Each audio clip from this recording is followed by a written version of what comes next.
हमारा ब्रह्मांड बहुत सारे रहस्य को लेकर हमेशा मानव सभ्यता को जिज्ञासा से भर देता है।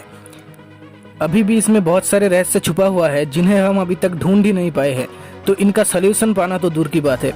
आज इनमें से सिर्फ कुछ की बात करेंगे जो कि बहुत अमेजिंग है। Dark matter and dark energy. Dark matter वैज्ञानिकों के मुताबिक प्लैनेट्स, स्टार्स, गैलेक्सीज यानी कि जो कुछ भी हम देख सकते हैं और फील कर सकते हैं वो ब्रह्मांड का सिर्फ 5% से भी कम है। असल में यूनिवर्स का लगभग 22 से लेकर 25% बना है इस मिस्टीरियस सब्सटेंस से, जो कि है डार्क मैटर। हम इसे देख और फील नहीं कर सकते, लेकिन फिर भी हम श्योर है कि ये एग्जिस्ट करता है, क्योंकि ब्रह्मांड में सभी वस्तु इसके ग्रेविटेशनल ट्यून के मुताबिक चलता है। असल में ये मकड़ी की जाले की तरह काम करता है, जो कि फास्ट मूविंग गैलेक्सीज को पकड़ के रखता है।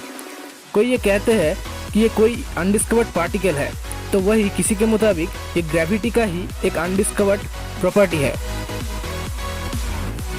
डार्क एनर्जी साधारण वस्तु और डार्क मैटर मिलकर जहाँ यूनिवर्स का लगभग 30% बनाता है, वही डार्क एनर्जी है यूनिवर्स का 70%, और इसकी शक्ति पूरे यूनिवर्स के कई टुकड़े कर सकता है, और इसके वजह से यूनिवर्स के एक्सपेंड होने की गति लाइट से भी ज़्यादा है। साइंटिस्ट के मुताबिक ये क्वांटम पार्टिकल्स के बीच संघर्ष होने से आता है, और यही यूनिवर्स का सबसे ज़्यादा मिस्टीरियस टॉपिक है।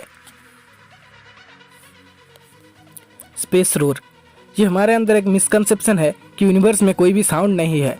असल में यूनिवर्स में साउंड होता है, और ये कोई साधारण सा नहीं बल्कि फोन्स, टीवी, रेडियो एक्सेट्रा में कम्युनिकेशन के लिए यूज़ किए जाने वाला वेव्स की तरह ही एक रेडियो वेव्स है।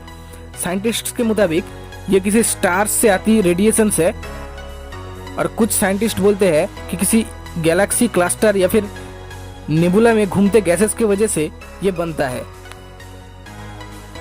Cosmic rays, ghostly visitors.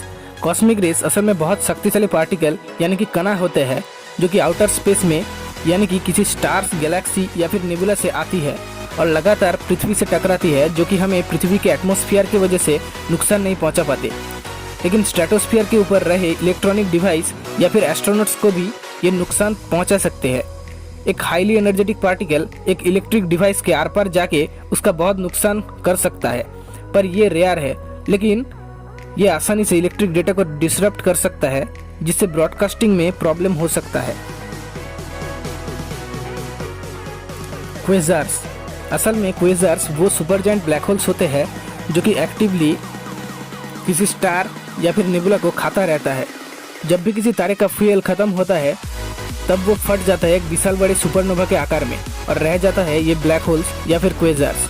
इनकी ग्रेविटी इतनी होती है कि इनके अंदर से लाइट भी निकल के हमारे आंखों तक नहीं पहुंच पाती, और इसीलिए हम इन्हें काले रंग का देखते हैं, और इसका नाम पड़ गया black hole. White holes. General theory of relativity के अनुसार वाइट होल्स एक हाइपोथेटिकल स्थान है स्पेस टाइम का, जहां से हर वक्त एनर्जी और पार्टिकल बाहर निकलता रहता है, और इसके अंदर कोई भी जा नहीं सकता। वाइट होल्स की कंसेप्ट को एटर्नल ब्लैक होल थ्योरी में देखा जा सकता है। ये एक मैथमेटिकल कंसेप्ट है। एक ब्लैक होल के अंदर बहुत सारी चीज़ें जाता रहता है, और वैज्ञानिकों की माने तो किसी अलग यूनिवर्स में ये मटेरियल वाइट होल से निकलते हैं। Time travel. वैज्ञानिकों के मुताबिक टाइम चौथा आयाम है। यूनिवर्स के सृष्टि के वक्त ये अस्तित्व में आया था, और उसी वक्त से ये अलग अलग जगह में अलग अलग स्पीड में चलता आ रहा है। आइंस्टाइन के स्पेशल थ्योरी ऑफ रिलेटिविटी के मुताबिक कोई भी वस्तु जितनी स्पीड में चलेगा, समय उसके लिए स्लो होगा। इसलिए अगर कोई बहुत ही स्पीड में स्पेस की यात्रा करके वापस आए तो उसकी उम्र कम होगी पृथ्वी वालों के मुकाबले, क्योंकि उसके लिए टाइम स्लो चल रहा था। सिर्फ यही नहीं, किसी ऑब्जेक्ट जिसका ग्रेविटी बहुत ही ज़्यादा है उसके सामने भी समय बहुत स्लो हो जाता है। तो इस तरीके से हम भविष्य में टाइम ट्रैवल कर सकते हैं, लेकिन पास्ट में अभी तक कोई भी थ्योरी इसे फुल्ली एक्सप्लेन नहीं कर पाई है। The multiverse theory. क्या सिर्फ यूनिवर्स ही सब कुछ है?